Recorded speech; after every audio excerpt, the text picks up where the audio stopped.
যদি সে দলের আদর্শে বিশ্বাস করে এবং মানে ওইভাবে যদি তার ইয়ে না থাকে, সে দলের ফর্ম নিতে পারে, সে ইন্টারভিউ বোর্ডে সেখানে সে তার কথা বলবে। এটা যারা বোর্ডে থাকবেন জ্যেষ্ঠ নেতৃবৃন্দ তারা বিচার বিবেচনা করবে। কবে নাগাদ এটা শেষ সম্পূর্ণ হবে? খুব তাড়াতাড়ি হবে আশা করছি। আমার যতটুকু মনে হয় যে খুবই মানে শীঘ্রই মানে দলীয় প্রক্রিয়াটা সম্পন্ন হবে, কারণ সামনে আবার নির্বাচনী ইয়েগুলো আছে, যারা মনোনয়ন পাবেন তারা নির্বাচন কমিশনে তাদের কাজ আছে, সেখানে মনোনয়নপত্র জমা দিবেন।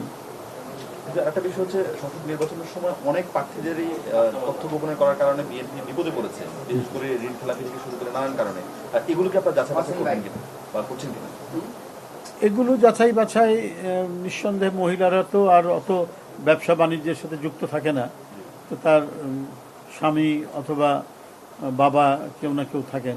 তো আমার মনে হয় যে আর মহিলারা খুব একটা ইয়ের মধ্যে আমি যতটুকু দেখেছি আর কি, অপকর্মের সাথে যুক্ত থাকে না। তারপরেও এই বিষয়গুলো তারা দেখেছেন, সংবাদপত্রে দেখেছেন যে তথ্য গোপন করাটা এক ধরনের অপরাধের পর্যায়ে পড়ে। যে তথ্যগুলো চাওয়া আছে তারা সঠিকভাবে সেটা দিবেন আশা করছি, এবং সেই ক্ষেত্রে এটা তার ব্যক্তিগত, আমি বলেছি ব্যক্তিগত সুনামটাও এর মধ্যে পড়ে। তথ্য গোপন করলে তো তার সামাজিক সুনাম থাকবে না। তো সেই ক্ষেত্রে যা যথার্থ, যা সঠিক, যা সত্য, সেই তথ্যটাই তারা দেবেন বলে আমি মনে করি। একটা দল তার শৃঙ্খলা, তার ডিসিপ্লিন এবং কিছু নীতি পদ্ধতির উপর পরিচালিত হয়। তো দলে যেটা সিদ্ধান্ত নেবেন ঊর্ধ্বতন নেতৃবৃন্দরা বা বোর্ড, তো সেই ক্ষেত্রে আমার মনে হয় এটার কোনো অবকাশ নেই।